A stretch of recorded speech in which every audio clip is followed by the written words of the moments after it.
Hi friends, good evening. সবাই কেমন আছো? নিশ্চয়ই খুব ভালো আছো। আমিও খুব ভালো আছি। রিনি রান্নাঘরে তোমাদের সবাইকে স্বাগত।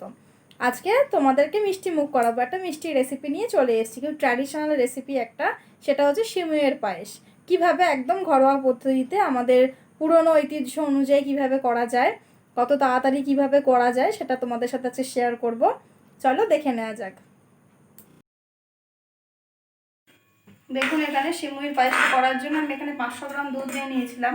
500 গ্রাম দুধটাকে এবার ফুটিয়ে প্রায়, ওদিকে দুধটা ফুটছে আর এইদিকে কড়াতে আমি ঘি গরম করে নিয়েছিলাম। নিয়ে এই ড্রাই ফ্রুটসগুলো, কাজু কিশমিশগুলো একটু ভেজে তুলে নিয়েছি। আর ওই ঘিতেই আর একটু ঘি দিয়ে, ওতে 2 টেবিল স্পুন মতো ঘি লেগেছে, দিয়ে আমি এখানে সিমুইটাকে ভেজে নিচ্ছি। একটু লাল লাল করে ভেজে তুলে নেবো। আমি ভাজা সিমুই নিই এই জন্যে, কারণ অনেক সময় গ্যাস হয়ে যায়, অনেক দিনের ভাজা থাকে, ওদের একটা বিচ্ছিরি গ্যাস বেরোয় অনেক সিমুইতে। সেজন্য এখানে ভাজা সিমুই নিইনি। আপনারা কেউ যদি চান, ফ্রেশ যদি পান, তাহলে নিতে পারেন। তা আমার মনে হয় ভাজা সিমুই না নেওয়াই ভালো। এটাকে একটু লাল লাল করে ভেজে নিয়ে তুলে নেবো। দেখুন, এখানে আমার দুধটা ফুটছে, প্রায় গাঢ় হয়ে এসছে। এর মধ্যে আমি 2খানা তেজপাতা দিয়ে দেবো, আর এখানে 3টে ছোট এলাচ দিয়ে দেবো। এলাচের গন্ধ যারা পছন্দ করেন না তারা এটাকে স্কিপ করবেন। তবে তেজপাতা আর যদি ছোট এলাচ দেওয়া হয় পায়েসে, সেই ক্ষেত্রে খুব ভালো একটা সেন্ট বেরোবে।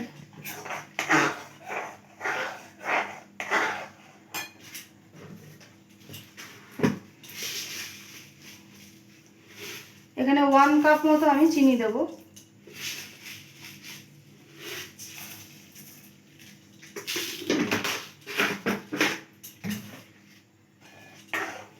এটা চিনিটা গলা অবধি একটুখানি 1-2 মিনিট ওয়েট করব।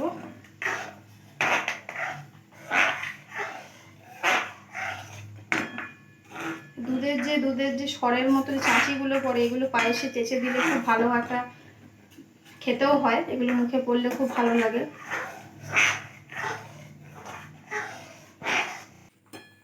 দেখুন, এখানে দুধটা ফুটে গেছিলো, তারপরে চিনিটাও গলে গেছে। তারপরে আমি ভাজা সিমুইটাও দিয়েছি, দিয়ে এটাকে অনবরত নাড়তে হবে। একদম মানে দুধটা প্রায় ক্ষীর মতো হয়ে আসবে, এরকম অবস্থা অবধি এটাকে রান্না করতে হবে। লো মিডিয়াম করে এটাকে দুধটাকে ফোটাতে হবে। সিমুই দুধে পড়া মাত্রই নরম হয়ে যায়, প্রায় বেশিক্ষণ টাইম লাগে না।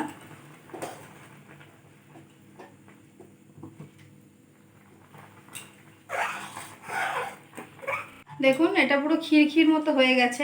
এখন আমি 1 টেবিল স্পুন মতো আমুল দুধ এতে দিয়ে দিচ্ছি। এটা আগে দেয়া যেত, বাট এটা পরে দিলেই কিন্তু এর জিনিসটা ভালো লাগে, টেস্টটা আসে। আর যে ড্রাই ফ্রুটসগুলো ভেজে রেখেছিলাম সেইগুলোকে দিয়ে দিলাম।